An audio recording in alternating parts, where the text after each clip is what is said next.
उत्तर प्रदेश के संभल में मस्जिद के सर्वे पर संग्राम छिड़ा हुआ है। संभल के चंदौसी में एक मस्जिद है, नाम है शाही जामा मस्जिद। विवाद इसी को लेकर है। हिंदू पक्ष का दावा यह है कि ये श्री हरिहर मंदिर है, तो मुस्लिम पक्ष हिंदू पक्ष के दावे को गलत बता रहे हैं। लेकिन इससे लेकर विवाद तब बढ़ा जब कोर्ट के आदेश पर मस्जिद का सर्वे कर दिया गया। दरअसल कैला देवी मंदिर के महंत ऋषिराज गिरी ने एक पिटीशन फाइल की और संभल की जामा मस्जिद का सर्वे कराने और वहां पर पूजा की परमिशन की मांग की। हिंदू पक्ष की याचिका पर सीनियर डिवीजन जज ने 2 ही घंटे में दूसरे पक्ष को सुने बगैर इस पिटीशन को सुनवाई के लिए मंजूर कर लिया। जरा आइए मैं आपको बड़ी स्क्रीन पर लिए चलती हूँ। और बवाल यहीं से, यानी कि जैसे इसकी कानूनी प्रक्रिया शुरू हुई, इसी से बवाल भी शुरू हो गया और कोर्ट कमिश्नर को जामा मस्जिद का सर्वे करके रिपोर्ट पेश करने का आदेश भी दे दिया। हालांकि अदालत ने कोर्ट कमिश्नर को रिपोर्ट पेश करने के लिए 10 दिन का टाइम दिया था, लेकिन ऑर्डर होने के 2 घंटे के अंदर अंदर ही एडवोकेट कमिश्नर हिंदू पक्षकारों को लेकर कड़ी सुरक्षा के बीच में 2 घंटे तक परिसर का सर्वे करते रहे। जामा मस्जिद पहुंच गए, 2 घंटे तक ये सर्वे भी किया गया। इस दौरान हंगामा भी हुआ, लेकिन सुरक्षा के पुख्ता इंतजाम की वजह से उतना बड़ा हंगामा नहीं हो पाया जितना इस सर्वे के बाद रिएक्शन से हो सकता है। आप सुनिए। संभल की जामा मस्जिद इन दिनों चर्चाओं में है। चर्चा की वजह है क्योंकि चंदौसी कोर्ट की तरफ से यह आदेश दिया गया कि इस मस्जिद का सर्वे होगा। फौरन प्रशासन की टीम पहुंच भी गई। मस्जिद की अंदर की तस्वीरें आपको दिखा रहे हैं। ये मुगल कालीन दौर में बनी हुई मस्जिद है, बाबर के जमाने में। और ये कहा जाता है कि बाबर ने अपने जो सलाहकार थे मिर्जा मीर बेग, उनको यह आदेश दिया था कि एक मस्जिद यहाँ पर तामीर की जाए। और अंदर की जो तस्वीरें हैं, देखिए, गुंबद हो या फिर अंदर अहाते की बात करते हैं मस्जिद की, तो कुछ इस तरह से ये नजर आती है। और ये दावा है, ये आपको दीवार इसी तरह से जो मुगल कालीन इमारतें आप देखते हैं, तो उसी तरह से चौड़ी चौड़ी जो दीवारें हैं वो आपको दिखाई देगी। और इसको भी संरक्षित किया गया है। हालांकि हम ये देखते हैं कि जो मस्जिदें या दूसरी इमारतें हैं उनको लेकर अगर बात की जाए तो वहां पर भी जो पुरातत्व विभाग है उनके द्वारा संरक्षण दिया जाता है। इस मस्जिद को भी करीब 100 साल से ज्यादा से संरक्षित किया हुआ है और नमाज हालांकि यहाँ पर 5 वक्त की अदा की जाती है। तो हम अंदर इसीलिए तस्वीरें दिखा रहे हैं कि दरअसल हिंदू पक्ष इसको हरिहर मंदिर की कह रहा है कि हरिहर मंदिर है।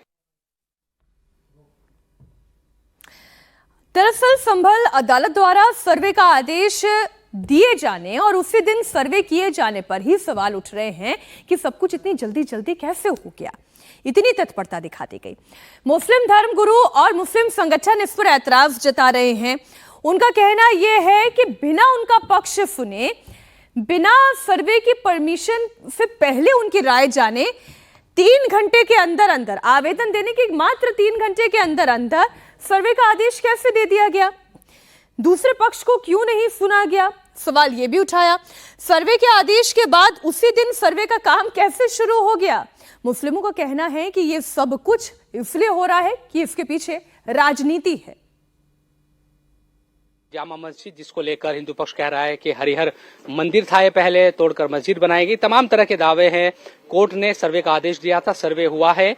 और अब संभल की जो जनता है या जो यहाँ पर नमाज पढ़ने वाले लोग हैं वो क्या सोच रहे हैं, उनसे बात करते हैं। अपना नाम बताइए। तौसीफ एडवोकेट। तौसीफ भाई, ये बताएं कि ये जो पूरा विवाद हम देख रहे हैं कि सर्वे के आदेश दे दिए गए, सर्वे हुआ और हिंदू पक्ष कह रहा है कि ये मंदिर था, इन तमाम चीजों को लेकर आप क्या सोच रहे हैं? हिंदू पक्ष जो कह रहा है, क्योंकि वो उनकी अपनी थिंकिंग है और कोर्ट ने आदेश दिया है, कोर्ट के उसका भी सम्मान करना चाहिए, क्योंकि कोर्ट ने जो भी सम्मान किया उसका सर्वे कराया भी गया। माननीय सांसद जी भी साथ थे, उसके अलावा दूसरे प्रशासनिक अधिकारी साथ थे। बहुत सही ढंग में सर्वे हुआ। लेकिन ये चीज जब अभी कुछ 5 साल पहले बाबरी मस्जिद का एक फैसला आया, उसमें एक वर्कशिप एक्ट के बारे में खोला गया कि वर्कशिप एक्ट 1991 के 1947 में जो जैसा था वो वैसा ही रहेगा। तो ये बात बर्श एक्ट भी है और बाबरी मस्जिद के फैसले में ये चीज खोली गई। तो इसको बार बार फिर पता ना क्यों मुद्दा बना के दोबारा खोला जाता है। तो आप लोग कैसे, क्या कानूनी लड़ाई लड़ने की कोशिश करेंगे, क्या करेंगे? हाँ, कोर्ट का ही रास्ता है। कोर्ट के हर फैसले का सम्मान है और जो भी कानूनी लड़ाई होगी वही कानूनी लड़ाई लड़ी जाएगी, जैसे और जगह हो रही है। इसके अलावा सब लोग सब शांतिपूर्ण, सब एक तरह से सब कुछ सही चल रहा है। नमाज भी हो रही है, सब कुछ है। आप भी संभली के रहने वाले हैं? संभल के रहने। क्या नाम है आपका? मेरा फरमान खान। फरमान साहब, तो नमाज आप भी इसमें पढ़ते रहे बिल्कुल। बचपन से ही? बचपन से नमाज पढ़ते रहे इसमें हम। अच्छा। कभी ऐसे नहीं हुआ। ये बाहर के लोग जो आए हैं, ये बाहर के, संभल के कोई ना था इसमें, सब बाहर के थे। हाँ, इस तरह की स्थिति अब ये संभल में स्थिति बिगाड़ना है और ये राजनीति फंडा। जाहिर है जो वहां पर बचपन से नमाज पढ़ रहा है तो उसकी अपनी आस्था और उसका विश्वास उस जगह से जुड़ा हुआ है, तो उन्हें तो आपत्ति होगी ही। संभल मस्जिद विवाद में हिंदू और मुस्लिम पक्ष आमने सामने है। हिंदू पक्ष का दावा क्या है वो भी मैं आपको बता देती हूं। हिंदू पक्ष का दावा यह है कि 1529 में मंदिर तोड़कर यहां पर मस्जिद का निर्माण कर दिया गया था, लेकिन मुस्लिम पक्ष जाहिर है इन आरोपों से इनकार भी करेगा। मुस्लिम पक्ष का दावा यह है कि ये मस्जिद काफी पुरानी है, तकरीबन 100 साल पुरानी। वो ये कह रहे हैं इससे ज्यादा समय हो गया है। मंदिर तोड़कर मस्जिद बनाने की बात करना ये मात्र अफवाह है। क्या, कहां से इसकी शुरुआत होती है? आप लोग भी कोर्ट गए थे, क्या क्या क्या चीजें हुई पूरी? देखिए, ऐसा है कि ये दावा जो है अचानक से पेश किया गया है। इससे पहले न तो हमें कोई नोटिस था, न कोई इन्फॉर्मेशन थी। वहाँ हम चंदोसी में प्रैक्टिस करते हैं, सेशन कोर्ट में। अच्छा, प्रैक्टिस भी आप करते हैं? हाँ, तो मैं वहाँ मौजूद था। तब मैंने कुछ लोगों की हलचल देखी, तो मैंने ये जानकारी की कि आखिर ये क्या वजह है, ये किस तरह के ये साधु संत वगैरह जो हैं ये यहाँ पर टहल रहे हैं, कोई वजह हो सकती है। तो वहाँ पता ये चला कि शाही जामा मस्जिद संभल पर दावा डाल दिया गया है। इस बात का डाला गया है कि यहाँ पर पहले कभी जामा मस्जिद से पहले हरिहर मंदिर था, और अब हरिहर इसमें जो है हमें भी पूजा करने का अधिकार होना चाहिए, क्योंकि ये बाबर ने हरिहर मंदिर को तोड़कर मस्जिद का तामीर किया है। हिंदू पक्ष के पास किसी तरह का भी कोई प्रूफ इस तरह का नहीं है, कोई साक्ष्य, कोई प्रमाण इस तरह का नहीं है कि वो जो ये कोर्ट में ये साबित कर सके कि ये मंदिर था और उसको तोड़कर मस्जिद बनाई गई है। क्या आप मस्जिद कमेटी के पास किस तरह की चीजें हैं, कब से है, अगर आप कुछ जानकारी दे सके? देखिए, तकरीबन 1526 में मुगल बादशाह बाबर ने इसको तामीर कराया था। यहाँ पर कोई मंदिर नहीं था पहले, किस तरह का कोई प्रमाण नहीं मिलता।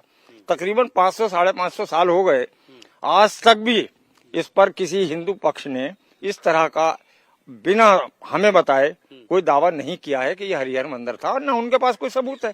जब सर्वे हुआ तो क्या चीजें हुई सर्वे में? आप मौजूद थे? हाँ, मैं मौजूद था। मुझे उसी टाइम डीएम साहब ने नोटिस तामील कराया था। सर्वे में कहीं भी किसी भी तरह का कोई सबूत इस तरह का वीडियोग्राफी में, सर्वे में नहीं पाया गया, जिससे ये ऐसा लगता हो या ऐसा महसूस होता हो कि यहाँ कभी मंदिर था भी या नहीं।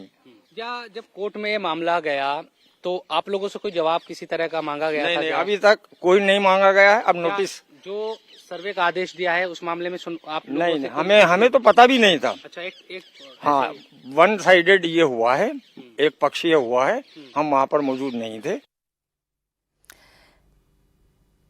देखिए, मुस्लिम पक्ष को नाराजगी ही इस बात को लेकर है कि ये सब कुछ वन साइडेड हो गया, उनका पक्ष भी नहीं जाना गया। हिंदू पक्ष ये दावा कर रहा है कि हरिहर मंदिर को तोड़कर जामा मस्जिद बनाई गई। 1529 में बाबर ने मंदिर को तोड़कर मस्जिद का निर्माण करवाया था। हिंदू पक्ष के मुताबिक ये वही जगह है जहां कल की अफ्तार होना है। संभल में मंदिर मस्जिद विवाद के बाद प्रशासन अलर्ट मोड में आ गया है। कल जुमे की नमाज से उससे पहले पूरे इलाके में पुलिस टीम को तैनात कर दिया गया है। मस्जिद के चारों तरफ पीएससी और आरएएफ की मौजूदगी दिखाई दे रही है। डीएम और एसपी खुद पूरे हालात पर नजर बनाए हुए हैं। संभल की जामा मस्जिद का जो विवाद है वो अदालत में पहुंच चुका है और अदालत की तरफ से सर्वे का आदेश दिया जा चुका है। हालांकि पांचों वक्त की नमाज यहां पर हो रही है, लेकिन इन तमाम चीजों को देखते हुए सुरक्षा को बहुत ज्यादा बढ़ा दिया गया है। देखिए, जो भी मस्जिद के आने वाले रास्ते हैं यहाँ से देखिए, कैमरा पर्सन चंद्रभान से मैं कहूंगा कि वो सामने देखिए कि वहां पर भी बैरिकेड पुलिस की तरफ से लगाए गए हैं, यानी कि वो बंद कर दिया गया है पूरी तरह से। वहां से किसी को भी आने की इजाजत नहीं है। इसके अलावा जो फोर्स है वो यहाँ पर आपको नजर आएगी। जामा मस्जिद के बाहर पूरी तरह से तैनात की गई है और यहाँ भी नमाज के वक्त के अलावा किसी को आने की इजाजत नहीं है। तो पूरी तरह से आपको यहाँ पर दिखाई देगी। इसके अलावा पुलिस यहाँ पर भी आपको दिखाई देगी। और ये एक रास्ता देखिए, इसको भी पूरी तरह से बैरिकेड कर दिया गया है। इसको भी बंद कर दिया गया है। तो मस्जिद की तरफ आने वाले सिर्फ एक रास्ते को खोल कर रखा हुआ है ताकि जो नमाजी है वो यहाँ आकर वक्त से नमाज पढ़ सके और पुलिस यहाँ पर बैठी हुई आपको दिखाई देगी। तो कुल मिलाकर पुलिस जब से आदेश हुए, क्योंकि सर्वे एक हो चुका है और हालांकि हिंदू पक्ष की तरफ से कहा जा रहा है कि दोबारा भी सर्वे किया जा सकता है, तो कुल मिलाकर सुरक्षा को बहुत ज्यादा बढ़ा दिया गया है ताकि किसी भी तरह की जो अप्रिय घटना है वो यहाँ ना हो।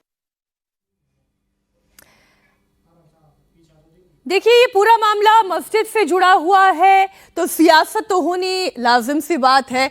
समाजवादी पार्टी ने सर्वे का विरोध किया। संभल से समाजवादी पार्टी के सांसद जियाउर रहमान वर्क का दावा ये है कि ये मस्जिद थी, मस्जिद है और मस्जिद ही रहेगी, सर्वे से कुछ नहीं होगा। ये जामा मस्जिद संभल की ऐतिहासिक जामा मस्जिद है और ये कोई अभी नहीं, 300 साल पुरानी मस्जिद है जो बाहर के लोगों ने आकर के यहाँ पर आप एक रिट दायर करी और उसमें सर्वे का वो किया और न्यायालय ने आदेश भी दिया। लेकिन इसके बावजूद हमें आपत्ति इस बात की थी कि कोर्ट ने 7 दिन का वो दिया था, जबकि दूसरे उसको हमें नोटिस दे करके हमसे जवाब नहीं मांगा गया कमेटी से, जबकि कमेटी से जवाब मांगते उसके बाद आदेश देते तो सही था। विदिन 7 डेज का आदेश था कि रिपोर्ट देनी थी कमीशन को, लेकिन एकदम से इतनी तेज़ी के साथ कोई अर्जेंट और इमरजेंसी नहीं थी, उसके बावजूद भी कमीशन आया और डीएम एसपी और इनके पुलिस प्रशासन के साथ में आया। लेकिन यहाँ के मुसलमानों ने और सब लोगों ने मिलकर कर, जनप्रतिनिधियों मुसलमानों सब ने मिलकर करके ये चीज़ साबित की कि हमें कोर्ट के मामले में हम कोई विरोध नहीं कर रहे। तो ये अल्लाह का घर है, मस्जिद है। हम उम्मीद करते हैं कि उन्होंने जो सर्वे किया है उनको माशा बराबर, सुई के बराबर भी कोई 1 इंच भी चीज़ जगह ऐसी नहीं मिल सकती जो कि इस पर आपत्ति हो सके। ये मस्जिद थी, मस्जिद है और इंशाअल्लाह ताला मस्जिद रहेगी। अब देखिए, मामला भले ही उत्तर प्रदेश का हो, लेकिन चूंकि बात मस्जिद की है, चूंकि बात मुसलमानों के हक और हकूक की है, इसलिए इसमें हैदराबाद वाले भाईजान को तो आना ही था। इसलिए एआईएमआईएम चीफ असदुद्दीन ओवैसी ने भी सर्वे को लेकर सवाल खड़ा कर दिया। उन्होंने बकायदा सोशल मीडिया पर एक पोस्ट लिखा, The Babri Masjid judgment has emboldened Hindutva groups to target Muslim places of worship across India. वो ये कह रहे हैं कि बाबरी मस्जिद को लेकर जो जजमेंट आया उसके बाद से उन्होंने हिंदुओं को इस बात के लिए प्रोत्साहित किया कि वो इस तरीके के मामलों में अब दखलंदाजी को थोड़ा सा और बढ़ाएं। अब ये देखिए क्या लिखा उन्होंने, पूजा स्थलों को निशाना बनाने के लिए प्रोत्साहित किया। यूपी के संभल के चंदौसी स्थित शाही जामा मस्जिद का मामला देखिए। आवेदन जमा होने के 3 घंटे के अंदर अंदर सिविल जज ने मस्जिद स्थल पर प्रारंभिक सर्वेक्षण का आदेश दे दिया ताकि यह पता लगाया जा सके कि क्या मस्जिद बनाने के लिए किसी मंदिर को ध्वस्त किया गया था। आवेदन एक वकील द्वारा किया गया था जो सुप्रीम कोर्ट में यूपी सरकार का स्थायी वकील है। सर्वेक्षण उसी दिन किया गया था। इसी तरह कोर्ट के आदेश के 1 घंटे के अंदर अंदर ही बाबरी का ताला भी खोल दिया गया बिना दूसरे पक्ष को सुने। ये गति सामान्य मामलों में नहीं दिखाई जाती। अगर अदालतें ऐसे आदेशों का पालन करना जारी रखती हैं तो पूजा स्थल अधिनियम महज एक मृत अक्षर बनकर रह जाएगा। इस अधिनियम का उद्देश्य ऐसे मुकदमों को अदालतों तक पहुंचने से रोकना था। एक मस्जिद जिसका उपयोग सैकड़ों वर्षों से इसे रूप में किया जा रहा है उसे सांप्रदायिक मुकदमे का विषय बनाया जा रहा है। अदालतों को इसे शुरू में ही खत्म कर देना चाहिए था। मुस्लिम संगठनों ने भी इस सर्वे को लेकर सवाल उठाया है। टाइमिंग को लेकर तो किया ही जा रहा है। अब जमीयत की ओर से जो कहा गया है वो भी आपके सामने रख दें, जरा इससे रोकें। जमीयत का कहना यह है कि पुराने गड़े मुर्दे उखाड़ने से देश की धर्मनिरपेक्ष बुनियादें हिल सकती हैं, जरा इसे रोक दें। उन्होंने कहा कि हम न्यायालय के फैसले का सम्मान करते हैं। देखिए, मौलाना मदनी ने आशा व्यक्त की कि मस्जिद इंतजामिया कमेटी जामा मस्जिद की रक्षा के लिए हर संभव प्रयास किए जाएंगे। इसके साथ ही उन्होंने आश्वासन दिया कि अगर आवश्यकता पड़ी तो जमीयत उलेमा हिंद कानूनी कार्रवाई में भी सहायता प्रदान करने के लिए तैयार है। देखिए, सहायता करना तो कहीं से भी कोई गलत नहीं है, इसके लिए तो कदम इंतजामिया कमेटी को उठाने ही चाहिए।